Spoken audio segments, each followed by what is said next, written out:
Dans cet exercice, nous allons voir comment il est possible de créer des isotopes radioactifs de certains éléments dans les accélérateurs. Donc un accélérateur de particules, c'est un dispositif qui permet la production d'isotopes instables, donc radioactifs à l'état naturel. En bombardant une cible de nickel 64, ça c'est le nombre de nucléons, le numéro 64, avec des protons, un atome X de numéro atomique Z égale 29 et de nombre de masse A est obtenu. Donc numéro atomique Z égale 29 et de nombre de masse A, 64 est obtenu. Donc déterminer l'écriture conventionnelle des noyaux de chaque atome cité et identifier les isotopes. Alors, déjà, si on me dit son numéro atomique c'est 29 et son nombre de masse A c'est 64, eh ben, je vais évidemment chercher tout de suite ma classification périodique et je cherche Z égale 29, ok. On a Z égale 29, c'est donc l'élément cuivre. Après, nous, on a un nombre de masse qui vaut 64. Bon, il n'est pas dans la classification périodique, ça veut simplement dire que c'est un isotope, ce qui n'est pas le plus abondant sur Terre.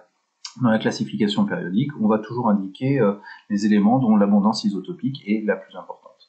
Donc, dans l'exercice, il me demande de déterminer l'écriture conventionnelle des noyaux de chaque atome cité. Donc là, on a une cible en nickel 64.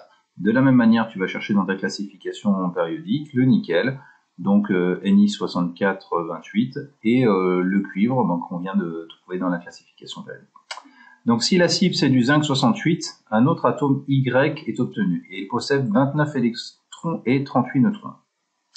Donc 29 électrons, ça veut donc dire qu'il possède 29 protons, donc on va chercher tout de suite sa classification périodique, 29 protons, ah bah ça a l'air d'être du cuivre aussi, comme tout à l'heure.